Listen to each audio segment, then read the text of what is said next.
بسم اللہ بسم اللہ الرحمن الرحیم۔ حضرات، یہ حضور کا شجرہ نسب نامہ حضرت آدم علیہ السلام سے لے کر کے آج تک کا موقف یہ ہے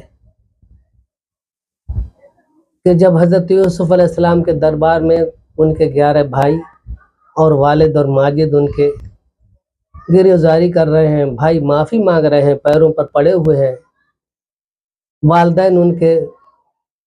سفارش کر رہے ہیں کہ سر حضور شاہ مصر، اے بادشاہ سلامت، ان کے لیے معاف کر دیجئے کیونکہ اٹ واز بائی مسٹیک، ان سے ایسا غلطی سے ہو گیا ہے۔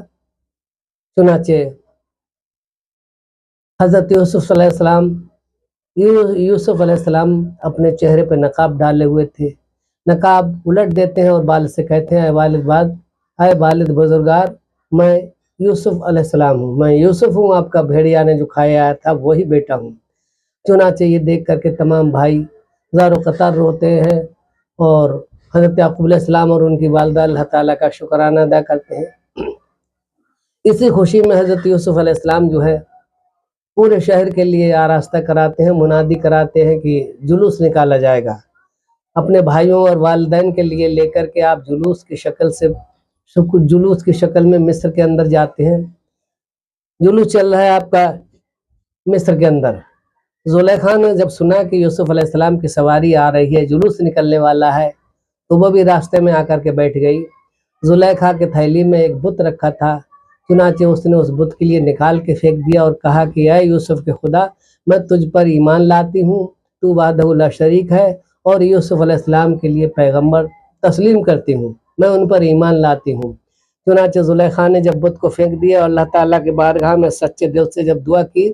تو خداوند قدوس نے اس کی دعا قبول فرمائی۔ چنانچہ حضرت یوسف علیہ السلام کی جب سواری نکل رہی تھی تو زلیخا جو ہے ایک طرف کھڑی دیکھ رہی تھی۔ چنانچہ جب یوسف علیہ السلام قریب میں آتے ہیں تو حضرت جبرائیل علیہ السلام حاضر ہوتے ہیں اور یوسف علیہ السلام سے فرماتے ہیں کہ اے یوسف، زلیخا نے توبہ کر لی ہے، سچے دل سے میری بندی بن گئی اور تمہارے لیے اس نے پیغمبر مان لیا ہے، لہٰذا اس کی خطا کے لیے درگزر کر دیا جائے، اس کے لیے اب اپنا لو۔ چنانچہ حضرت یوسف علیہ السلام جاتے ہیں اور جہاں زلیخا بیٹھی ہوئی تھی، زلیخا کو ہاتھ پکڑ کر وہ اٹھا کر کے لاتے ہیں اور زلیخا آپ کے ہاتھ پر کلمہ پڑھتی ہے